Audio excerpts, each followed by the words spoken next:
लक्ष्मीच्या पावलांनी या मालिकेच्या येणाऱ्या भागामध्ये एक जबरदस्त ट्विस्ट आपण आता पाहणार आहोत। अखेर आता अद्वैत स्वतःचा जीव धोक्यात घालून आगीमध्ये अडकलेल्या कलाचा जीव वाचवणार असतो। तर त्याचनंतर जीवन मरणाच्या दारात उभे असलेल्या अद्वैतला कला वाचवणार असते। तर आता या परिस्थितीचा रोहिणी आणि राहुल खूप मोठा स्वतःला फायदा करून घेणार असतात व नीच राहुल आता मोठं कारस्थान करून चांदेकरांचा विश्वास परत जिंकण्याचा प्रयत्न करणार असतो।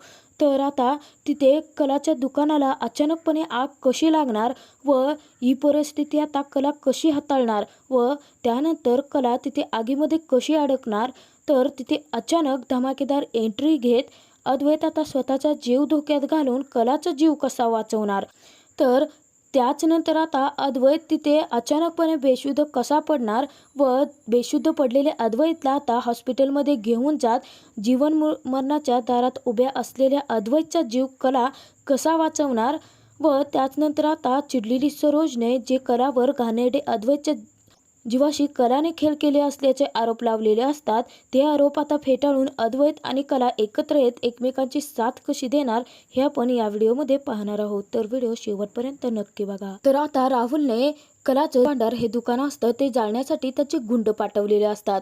तर तिथेच आता अचानक कला खऱ्यांच्या घरी गेलेली असते व तो सर्व काही तमाशा पाहून कला त्या गुंडांना धमकी देते की जर तुम्ही आत्ताच्या आता इथून नाही निघून गेला तर तुमच्या विरोधात मी पोलीस कंप्लेंट करेन आणि पोलिसांनाही ते घेऊन येईल आणि त्यानंतर तुम्हाला खडी फोडायला पाठवेल। तर आता तो राहुलचा गुंड म्हणत असतो की ठीक आहे, मग तुला जे करायचं आहे ते कर, असं म्हणून आता तो डायरेक्ट लायटर घेतो आणि कलाचं दुकानात जाळतो। तर आता कलाच्या एक एक वस्तू जळत असतानाच कलाला मोठा धक्का बसलेला असतो। तर आता ती आग विझवण्याचा कला खूपच प्रयत्न करत असते। तर ते गुंड म्हणत असतात की आता आपल्याला पोलिसांच्या चक्करमध्ये नाही पडायचं आहे, ही मुलगी काही ऐकणाऱ्यातली नाहीये, आपण इथून पळ काढलेला चांगला आहे, असं म्हणून ते गुंड तर निघून जातात। तर आता कला आगीमध्ये अडकलेली असते व दिनकरला याचा मोठा धक्का बसलेला असतो। तर आता दिनकर खूप मोठ्याने कलाला वाचवा असं ओरडत असतो। तर आता दिनकर खूप जीवाच्या आकांताने कलाला वाचवण्यासाठी धाव घेत असतो। इतक्यातच तिथे अद्वैत येतो आणि अद्वैत भांडार हे जळतं आहे पाहून अद्वैतच्या पायाखालची जमीनच सरकते। तर आता कला त्या आगीमध्ये अडकलेली असते व तिला बाहेर पडण्याचा मार्गच भेटत नसतो।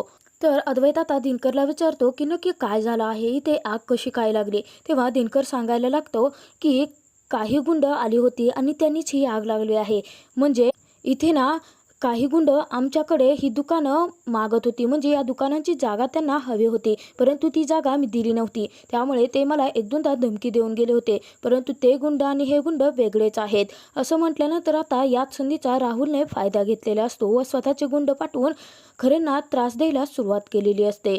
तर आता अद्वैत म्हणतो परंतु इथे कला आली होती ना, ती कुठे आहे। तेव्हा दिनकर सांगतो की कला तर दुकानामध्ये होती ना, म्हणजे ती आगीमध्ये अडकली आहे, जावे बापू तिला वाचवावं लागेल, असं म्हटल्यानंतर अद्वैतला मोठा धक्काच बसतो। तर अद्वैत खूपच घाबरलेला असतो। तर अद्वैत आता कोणाचं काही न ऐकता दिनकरला धीर देतो की मी कलाला काहीच नाही होऊ देणार आणि तो आता डायरेक्ट आगीमध्ये उडी घेतो आणि त्यानंतर जेव्हा कलाला तो पाहतो तेव्हा तो कलाला म्हणत असतो ती इथे काय करते आहेस, अगं तू आगीमध्ये अडकली आहेस, चल पटकन, आग खूपच पसरत आहे। तेव्हा आता कला रडतच अद्वैतला म्हणते की सगळं काही संपलं आहे अद्वैत। तर अद्वैत आता कलाला धीर देतो आणि तिला म्हणतो की तू असं का बोलत आहेस, मी तुझ्यासोबत आहे ना, मी काही नाही होऊ देणार, आपण सर्व काही नीट सुरळीत करूयात, परंतु तू आता इथून चल, आग खूपच पसरत आहे। इतक्यातच आता आग खूप जोराने पसरत असते। तेव्हा अद्वैत आता नकळतपणे कलाला वाचवण्यासाठी तिला घट्ट मिठीत पकडतो। तर आता कला अद्वैतकडे पाहतच राहते। तर अद्वैत आता त्या आगीतून मार्ग काढत हळूहळू हिरो स्टाईलने कलाला वाचवतो। तर आता आगीतून बाहेर आणल्यानंतर अद्वैत कलाची खूपच काळजी करत असतो। तर कला रडत असते तेव्हा अद्वैत म्हणतो तुला रडायला काय झालं आहे, अगं सर्व काही मी नीट करेन, माझ्यावरती विश्वास ठेव। तेव्हा कला म्हणते की तिथे तर देवी आईची मूर्ती मी बनवून ठेवली होती आणि ती जळताना मी नाही पाहू शकत अद्वैत। तेव्हा आता अद्वैत लगेचच त्या आगीमध्ये कशाचाही विचार न करता परत एकदा उडी घेतो। तर धक्क्यानेच कला आता अद्वैतकडे चकित होऊन पाहतच राहते।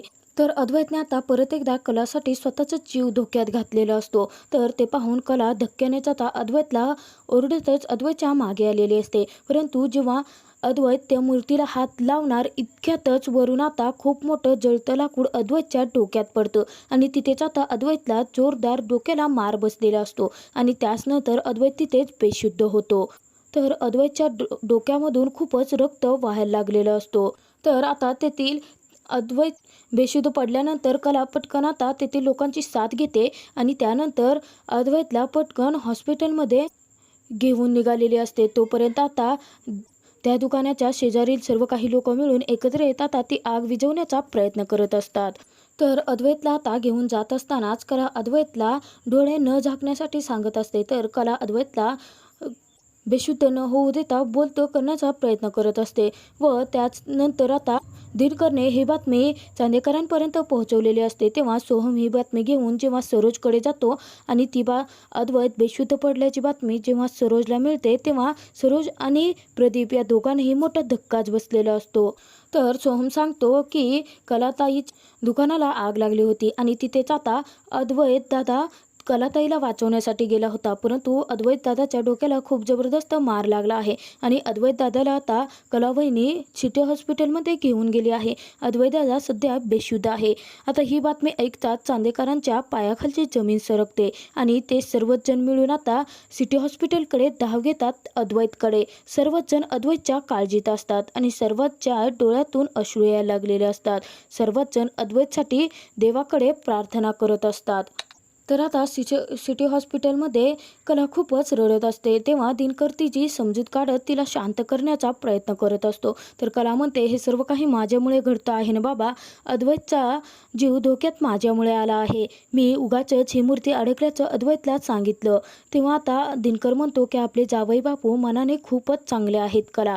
तू नशीब काढला आहेस. तुला माहिती आहे का, जेव्हा तू आगीमध्ये अडकली होती तेव्हा तुला वाचवण्यासाठी मी खूप प्रयत्न करत होतो. इतक्यात अद्वैतराव आले आणि जावई बापूंनी मला वचन दिलं की ते तुला काहीच नाही होऊ देणार आणि क्षणाचा विचार न करता जावई बापूंनी आता स्वतःचा जीव धोक्यात घालत आगीमध्ये तुला वाचवण्यासाठी उडी मारली.